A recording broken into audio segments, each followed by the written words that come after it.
This is the show that helps you know what to quit, what to keep, and what to question. Welcome to the QuitCast. Hi, everyone, and welcome to Season 3 of the QuitCast. I'm so excited. This is officially our third year. We're a little bit into our third year, but it's officially our third year of the QuitCast, and we are now going to start a brand new series to kick off our third season, and you are about to watch the first episode. What is the first episode, we're all asking? Well, it is based on the concepts in this book that's over my shoulder, in the Dear Writer, You're Doing It Right book, where the whole point of writing this book was to answer the questions, two questions: why am I not writing? And why am I not selling? So we're going to start a series of YouTube videos that go through one part at a time, all of the answers to those questions. We're going to attempt at least to get through everything in the book. There are a couple of things that are not in the book that we are going to also add into this series. And so I'm looking forward to answering these questions with you in the coming weeks in Season 3. Exciting part for us, we are additionally adding a couple of tools to the arsenal. One is that in order to answer some of the why are we not selling, why am I not selling questions, we are doing some live Clubhouse rooms. And now this is June of 2021. Our goal is to run some regular live Clubhouse rooms that are essentially author platform audits. Why am I not selling? Why am I not writing? Hoping to answer some of those questions. And so please do come and join us. You can look at our website for more information about that. You can follow me on Clubhouse at Becca Syme, and we'll put a link to the Clubhouse video in case you haven't heard about Clubhouse yet in the show notes here, because we also have a video back to that. But we had an amazing experience this weekend at something called the Author Conference on Clubhouse. And it was run by three really amazing authors who are all friends with each other and who were missing the experience of the in-person conference. And I think this is part of what Clubhouse can offer us right now that other places are not able to. And so we're really excited to be able to continue to do more Clubhouse rooms. Follow the Write Better Faster Club on Clubhouse. Come and follow me at Becca Syme. And we are going to do more and more stuff. But the goal of today is to talk about why am I not writing, part one. There's going to be more parts to this, but the goal of the why am I not writing part of this series is to answer the questions that people either have and don't ask, or they have and assume that the answers, like I might have a problem, I'm not writing, and I assume the answer is something other than what it really is. And we talk about this a lot around the QuitCast and around the Better Faster Academy, where I will say, this is what authors commonly ask me, and this is what I commonly answer them. So in this arena, in terms of the questions that surround and swirl around writer's block and burnout, why am I not writing, right? That's the first part. The questions that swirl around that are often full of buts. So someone will say something like, well, my kids are home because of the pandemic, but I haven't been writing it. I don't know why. And I'll often say, wait, everything you said after but, let's ignore that for a second. And let's talk about the stuff you said before the but. So this is my before the but talk, because most of us actually know what our problem is, or we at least know where the source of our problem is, because this is the secret of being a coach.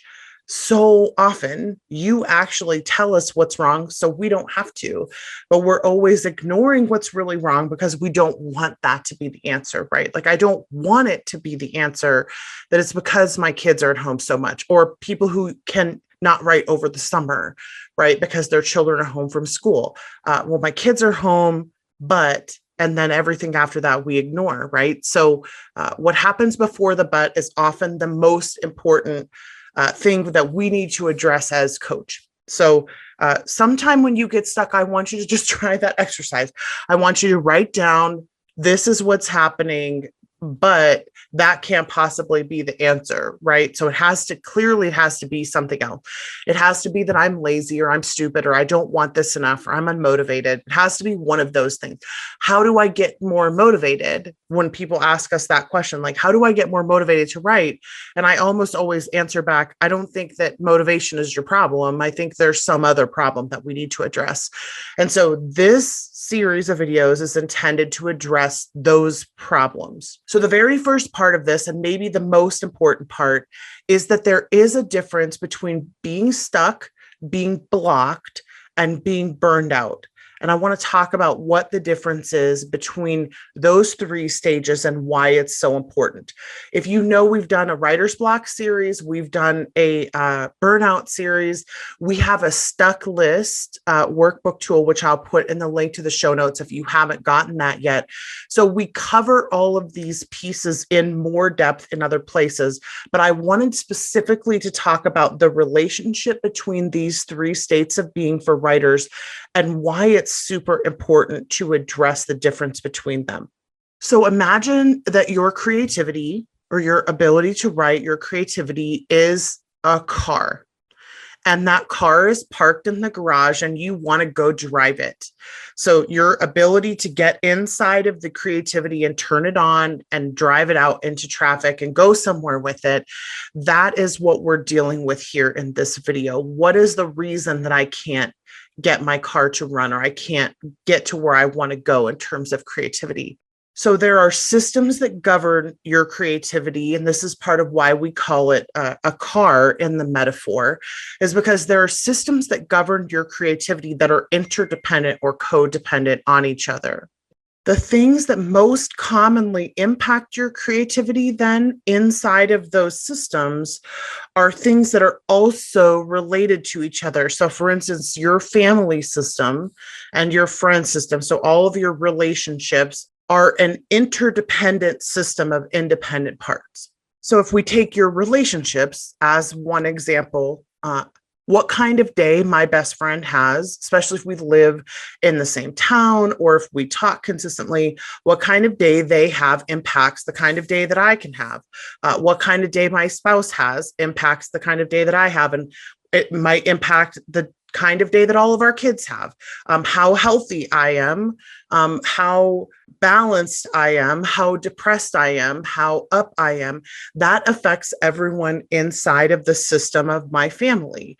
And how we relate to each other, all of those little connecting relationships, again, my connectedness, I know, but inside of those systems, it all matters to things like how productive I'm able to be.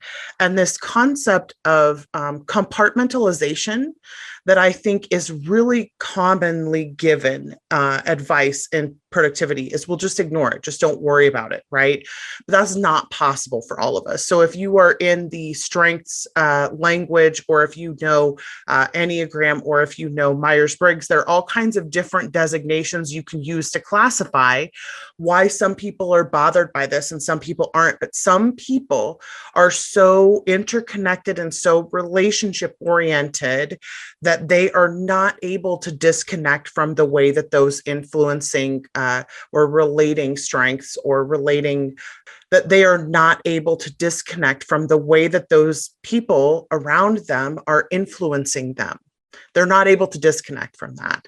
And so the expectation should not be that somehow I'm just going to magically learn how, if I have never done this before, right? Like that somehow I'm just going to magically learn how to disconnect from the people, that I'm just going to be able to do that. I need to stop expecting that from myself and instead get some tools. It is possible to learn how to do that, right? But you have to get the tools and practice the skills to do that. So right now, when I'm stuck, I can't just say, well, I want this all not to affect me, or I want the way that people's days are going not to affect me. Well, it's great that you want that. And I say that sincerely, because I do think that that can be a motivation to help gather the tools and gather the skills to be able to practice those things. But it doesn't just happen if you've never been able to do that before. If you're not the type of person that naturally compartmentalizes or naturally disconnects, then that's not going to be as easy for you, right? So there are some skills that you might have to gather and practice and get better at in order to do that. And they are possible. It's possible to do that. It's just not always possible when I have a deadline in 2 weeks. That's not the best time to try to garner and gather skills and tools that I've never used before, right? And so support is a good thing in those moments, but it's not always possible to just do this on my own. But the importance of the way those systems impact us and our creativity is it is paramount that we understand how connected everything is to each other, because if we don't acknowledge it, that's often when we lose a lot of time trying to find a different solution. Like I lose a lot of time trying to find the right morning routine or the right productivity system or whatever it is that I'm looking for, right? I can lose a lot of time trying to figure out how to fix a problem that is on too high of a level because the real problem is down below that. And so the reason it's important to think about this metaphor in terms of vehicles is because we already understand that if my car isn't working, there's often a system inside of my car that has a part that's not working and I need to fix it. So if the fan belt is not working, then my car won't work, right? Because everything in that system has to work right in order for it to work the way that it's designed to work. And so we automatically understand that. So I want you to think of your creativity as a vehicle, as a car that is currently parked in the garage and not being used. So on a normal day, when I'm not stuck, when I'm not blocked, and when I'm not burned out, on a normal day, I'm able to just go out and jump in that car and drive it around. But there might be things that prevent me from being able to just go and jump in that car and drive it around. I may not be able to get out the back door. I may not be able to open my garage. The electricity might be out, right? Like there might be, and not to mention then all of the internal car things. You could tell that I'm really a car person. All of the internal car things that might go wrong, that might prevent me from being able to drive. Those are additionally potential areas where you might get stuck. And I specifically use the word stuck and not blocked or burned out because those mean different things, right? When we talk about the difference between those three states of being, when it comes to why am I not writing, being stuck is essentially a fix that is fairly quick. If you've ever been high centered, those of you who live where there's snow, if you've ever been high centered where there's snow and you have that feeling of like, my car still works, everything appears to be going well, but somehow my wheels aren't getting traction because the snow below me is too high, right? Like I'm not moving anymore, but my car is working fine. So I just need to go and shovel the snow. This happened to me actually one time because I have a lip in my cul-de-sac. And so if you think about the lip in the cul-de-sac, that's where my wheels need to go, right? And then the snow was so high that as I was driving out, the car in that lip just caught, the bottom of the car caught on the top of the snow. And I had to literally shovel all of the snow out from underneath my car to get the wheels to start making traction again, right? That's what it feels like to be stuck. It feels like everything is fine. Everything is going well, but somehow I'm not moving forward. What's going on here? Then that means that I'm stuck. So if I'm stuck, there are a couple of ways to look for, and again, I'm going to suggest that you get the stuck list from our show notes, but there are a couple of things to look for that might be able to help you to get unstuck rather quickly. The first question to ask when you're stuck is, how long have I not been writing? Because there's actually an inertness that can happen with our creativity where I can just not realize how long it's been. And what I really need is some kind of a push to get over that hump of inertness that's making me just not move forward. I lack an action point somehow. This is not about the book. It's not about anything other than usually we see this happen when someone had to take a long break for some reason, like they had to travel or move across country, and they just have a difficulty getting back into it. And in that case, my best advice is to either make an appointment with someone to write with, like a sprinting appointment that you can't miss, where it's just like you and one person, or, when coffee shops are open, wherever you are, coffee shop date where you can go and write with someone, but have your productivity be dependent on someone else. So when it's only inertness, or frankly, because this sometimes works, because we're sitting here face to face right now on this video, I want you to go open your manuscript and type a word. I don't care what word it is, just open the manuscript right now. I will wait. Go type a word, any word. And now you have crossed the barrier of inertness and you have started something, and it really isn't that big of a deal. One of the reasons, by the way, that we did our April 2 for 30 challenge, the 2 minutes in your manuscript, as you know, for 30 days in a row, and we gave people a prize at the end if they made it all 30 days, because getting over the hump of not working is often one of the most difficult things you can do if you suffer from this inertness, stuckness very often. And so what we often suggest, just in terms of like what's the best for you and your process, is to try to open the manuscript regularly, even if you're not going to write in it, just so you can get away from the fear the manuscript produces. It's not a lion. It's going to be fine. Just open the manuscript. Go open it right now. I'm telling you, open your manuscript right now. If you suffer from this consistently, go do it. Do it right now. I'll wait. Okay, I'm not really going to wait. We're going to continue, but put us on pause, go open the manuscript, and then come back and listen to the rest of the stuckness in case this will help you as well. The second type of being stuck is what we call no pressure stuck, where you are just, there's no pressure. There's no push for you to get into the manuscript. And because other things often have more push, they have more urgency behind them, right? We see this happen with a lot of pressure prompted personality types, where I'm going to go do the thing that is the most pressure in the moment. And so when there's no pressure, then I can sometimes get stuck and not write. And it's just being high centered, right?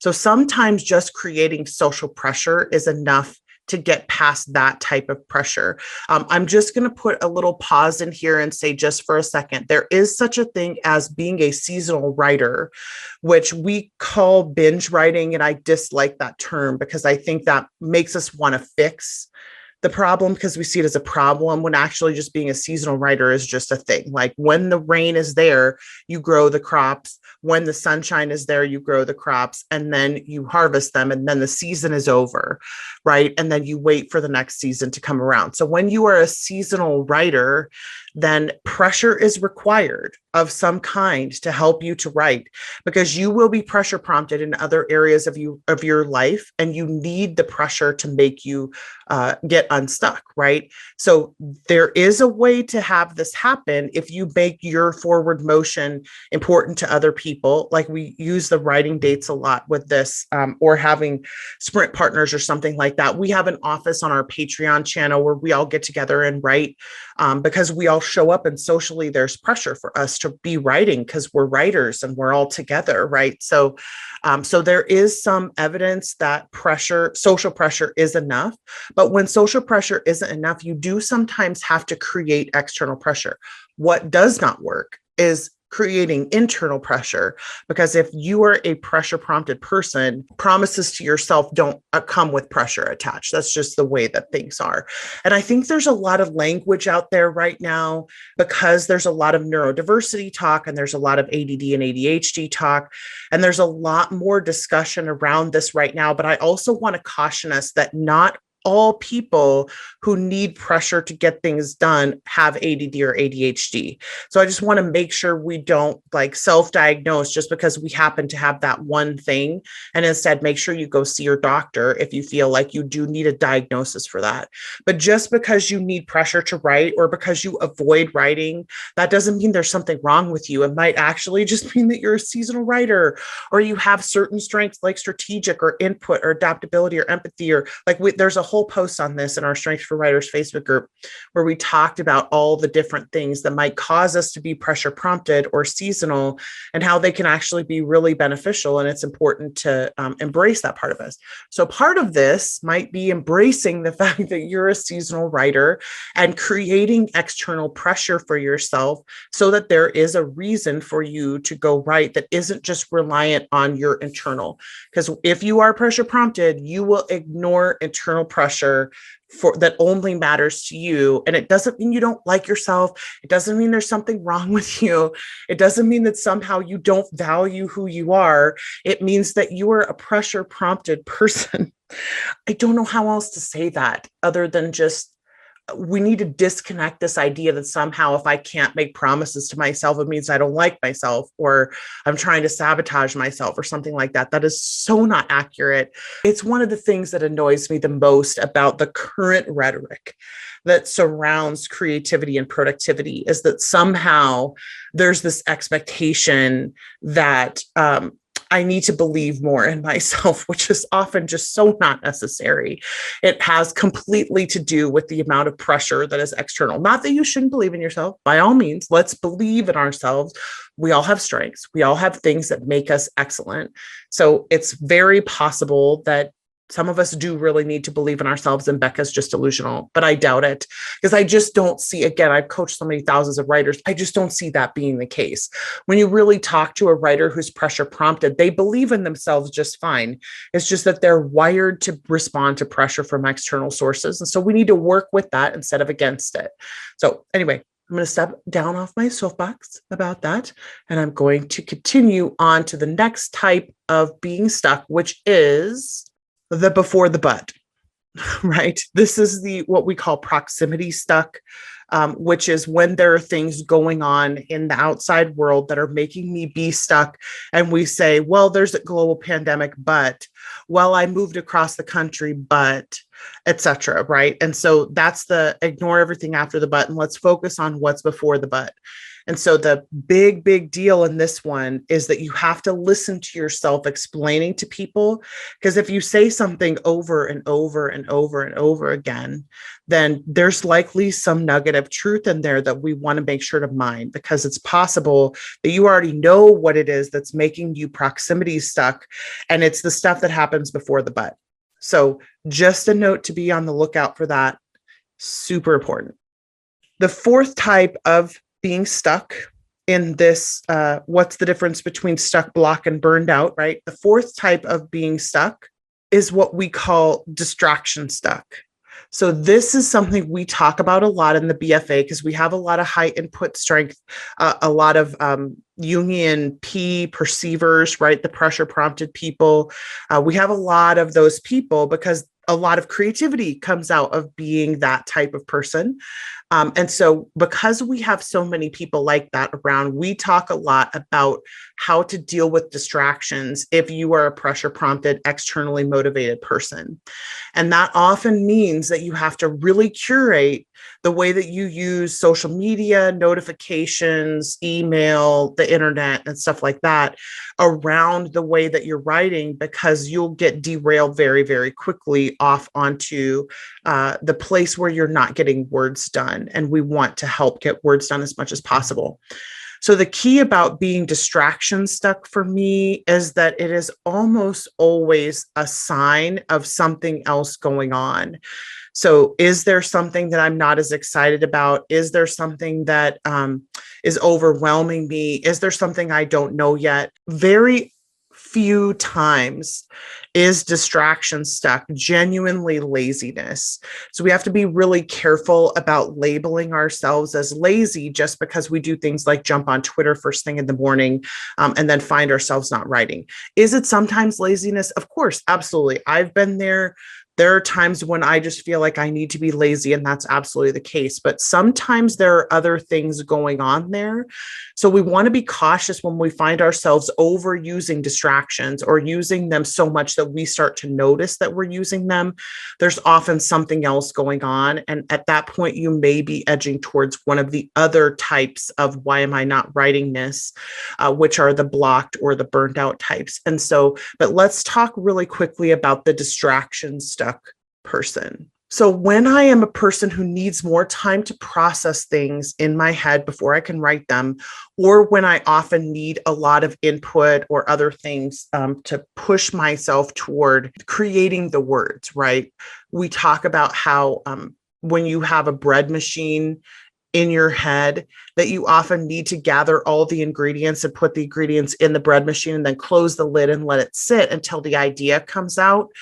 When you have more of that type of a personality, then you end up needing a lot more time away from the manuscript to do things that are not writing words than you would think that you do.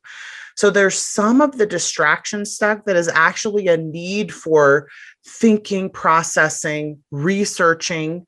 So there is an awful lot of an evidentiary feel to the distraction stuckness. And so often it's just evidence that we need to do something to move the story forward.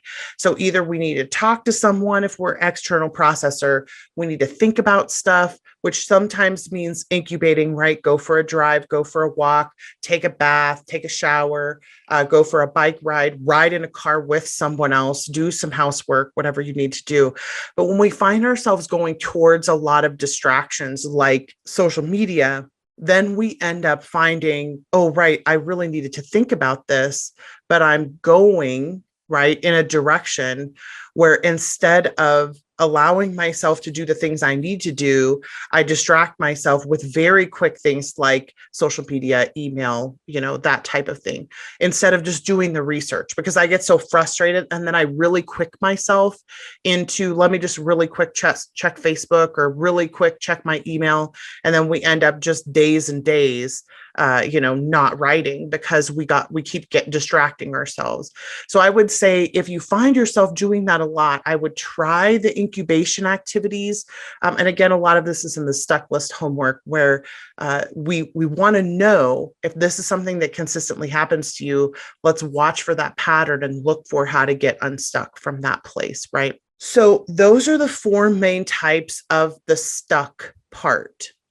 And what we'll do in the subsequent videos is we'll talk a little bit more about the burned out part and the blocked part, in addition to how do we differentiate between those. But I want to say a couple of quick things about why the metaphor of the car and the high-centered part, or being stuck in the mud, right, is so important. So often with these metaphors that we use, they have multiple pieces to them, right? It's not just that I like how it describes creativity, but it's also because it describes why it happens and how to get out of it.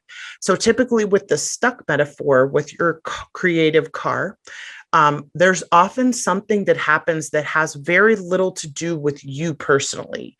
Like it's not something you did to yourself. It's often something that just happens because you're driving out of your cul-de-sac like normal and there happens to be snow, which wasn't your fault. And there are all these pieces to this change that are not about you, right? And so noticing that they've happened and quickly applying the stuck list answers. So what we do when we create the stuck list is let's go back and look at how we've gotten stuck and unstuck in the past. And let's make a list for ourselves to remind us of how do we get unstuck, right? Like that's the concept of the stuck list. And in the workbook, we walk you through kind of how to create one of those. But what we want to do when we know we're stuck is try to apply the fix as quickly as possible. Because if we don't move into applying the fix, it can often turn into something else, right? And so we want to be really cautious about not being over conscious, right? So we want to be really careful not to be over conscious about the stuck to block to burned out, pattern, because we don't want to be so conscious about like, oh, I don't want to burn out, or I don't want to get blocked. We don't want to be so afraid of that place that we don't move quickly enough through the being stuck. Like call someone, get towed, shovel the snow out from underneath your car. Those types of fixes should be fairly quick. And sometimes they do involve another person. And again, this is why we utilize that metaphor specifically. Sometimes I do have to call a friend. When I got high-centered in my driveway, I had to call two friends and have them come and help me because I couldn't do it on my own. If I ever get stuck somewhere, I have to call a tow truck to come. I can't get out on my own, right? So it's very often that you need some kind of outside assistance to get unstuck. unstuck. And again, that's part of why we utilize that metaphor specifically. So I want to thank all of you for being here today. Please do download the stuck list tool so that you can get that and have that if you ever need it. Make the stuck list, put it somewhere you can see it. Make sure that you know how to get yourself unstuck as quickly as possible. When we do subsequent videos, we're going to talk about the being blocked and being burned out, and then we're going to get into why are we not selling. And that's what I'm really excited to talk to you all about, because there are some, how do I say this? There are some common questions that we get about why is this platform not working? Why am I not selling, et cetera, that I feel like it's important for us to talk about these things, even though some of them are not going to be fun to hear and some of them are not going to be popular, right? But they are true. And so we're going to do a little bit of a Come to Jesus series here for the beginning of season 3, which I'm very excited about. If you are hearing this for the first time on Tuesday, June 8th, please do join us live on our Facebook page, where we get to introduce you to some of our new staff, which I'm very excited about.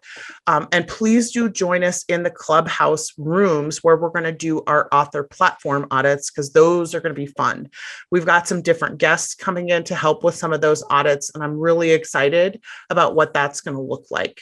So if you have any desire at all to pick up the Dear Writer, You're Doing It Right book, which is this black covered one, we are currently running a sale. And again, this is June 7th to June 12th, I think, 2021. We're currently running a sale on that book as part of the Clubhouse Author Conference experience, which was phenomenal. Thank you so much for that.